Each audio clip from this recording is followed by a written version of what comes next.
Alright, it's Saturday morning, part 3 of our French taillight little project here. Hopefully we get this thing wrapped up, and part 3 will be the final part. We've got our patches made on both sides, welded in, ground down. Rob, Raz D. Formetta, asked about the holes on the lower section that would be left that were right on the border, and he made a good suggestion to go ahead and weld those up before we cut out the slots for the lights, just so there's more strength there. So got those welded in, and of course the holes at the top of the light are inside the cut line, so those will be gone when we cut that out. You can see the extra lines there on the sides. We just did a little fitment and looking at where they fit over here and where it meets on the inside, and there wasn't quite enough room back behind there for the round bar to sit where that black line is, so we had to move them over to where the red line is, and it ended up moving them a little bit closer to the center. I wanted to try to have them pushed out as far as I could, just to save more of the center of the tail light panel, and we took a measurement from the center of this to here and the center of that to there, and they're dead on. So pretty symmetrical. We've taken a few measurements all around, and I think we're ready to cut. So I'm going to set up the camera stand, take you guys along for the ride on cutting these things out. Alright, I don't know if you can see or not, but we took the cut-off wheel and just cut some slots right around the edges on each one, so we can take the body saw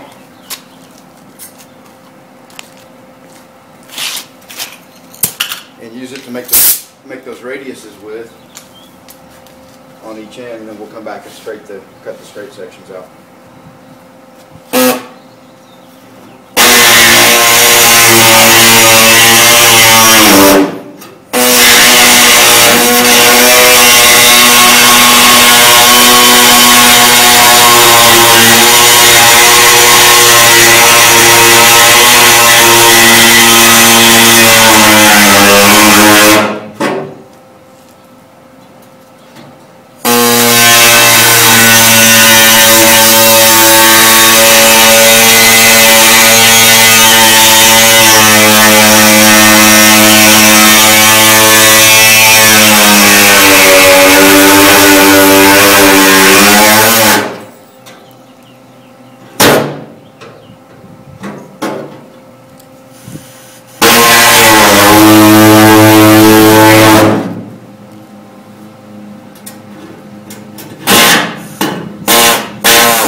Alright, got all the corners cut out. Now we just cut the straight sections and we'll be done. Those corners are a pain, and by leaving the straight sections in there, it leaves a little extra strength, so a little extra support to get the corners.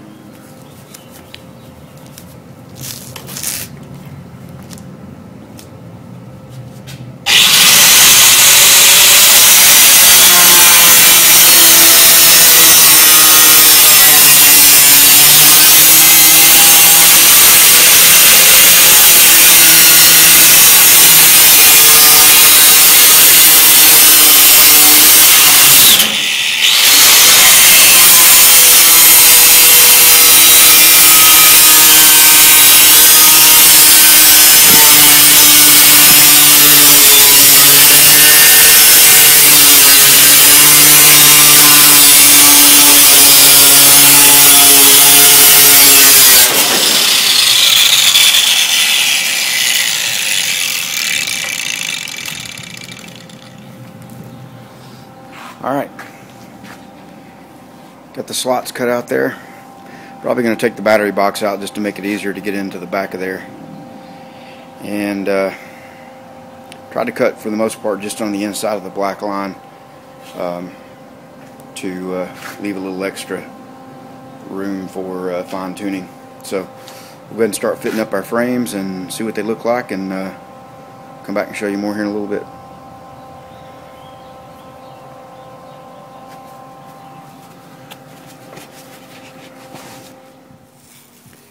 Alright, just a quick update. We've been trimming and fitting on this one, and what we're trying to do is get the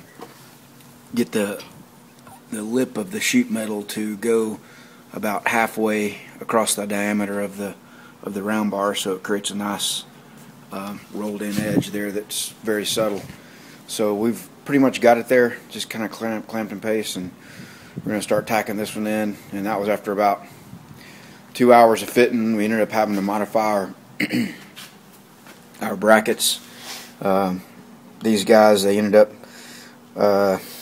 not allowing it to pull up flush, so we had to cut 2 of them off and shorten them and weld them back on. So quite a bit of work fitting this thing up, but we're getting close on starting to tack this one down, and we'll move over and start working on this side. Alright, we'll come back and show you later on when we get more to show you. Thanks, bye. Alright, it's Saturday afternoon. We're making some pretty good progress. Got both of our tail lights cut out. We've got the passenger side's pretty much welded in. We've got a few more, about one more pass to go around with the tacking, and we've made a couple of passes on this one, so we got more to do on it. Yeah, it's fitting up good and looking good. So we'll come back in a little while and show you what it looks like after we get the welds finished tacked and do some grinding. Probably going to take a few more hours to let this go on a slow roll. And we got Matt checking me out. What you think, bud? I can't wait till these things lit up. Well, hopefully we can light them up here tonight. We'll see how it goes. And then me and Matt's been tag teaming that, and then also he kind of led the charge on this little project, putting our really 3 steps to getting this cowl in. One's the lower cowl, let that set up. The upper cowl, let that set up, which we did. And then the very last thing is these are the fender extensions or cowl extension pieces that go in there. So we kept the same thing, glued those in as well. They didn't really fit all that well, but we got them in there. Had to use a couple of screws in some places, but we'll pull those out when it's all sealed up, because that is probably going to be in the way of where the fender meets up there. So we'll pull the screws out, put some seam sealer on it, and call it good. Alright, we'll come back in a little bit and give you an update a little later on. Alright, well, it's gotten dark, and it's just a great night. I mean, it's just unbelievably nice out, and So we wanted to keep working. Made some good progress today, and got both sides fully welded in, and got this side ground down. The first coat of Duraglass on there. Probably just going to put one and then go to regular body filler after that. And this side we're working on, it's pretty much welded up and grounded a little bit just to see if there's any spots that need tacked, and there's a couple. So we're going to go back and tack those and then keep grinding and keep working at it. So we'll come back here in a little bit, show you a little more. Alright, well, I went ahead and just threw the bumper on there just to get an idea of what it was going to look like. And the lights have a little bit of adjustability to them in there, and they're not, I just kind of got them vice gripped in place. The brackets that we made still got a little bit more work to do to drill a couple holes and get the bolts lining up and all that, so we just kind of got them sitting in there right now. But anyway, I think it turned out pretty good. Definitely looks to me a lot better than just having them hanging off the back. So anyway, it's a long day, and we'll go ahead and wrap it up. So at the end of this, I'll go ahead and attach the picture of what it looked like with them sitting on the back, and you guys let me know. I'm still going to flat black or matte black the tail light panel, and then I think they'll blend in with that better and not stand out as much. So anyway, we'll go ahead and upload this and call it a night. Thanks everybody. Appreciate all the support, comments, and certainly appreciate everybody watching. Thanks guys.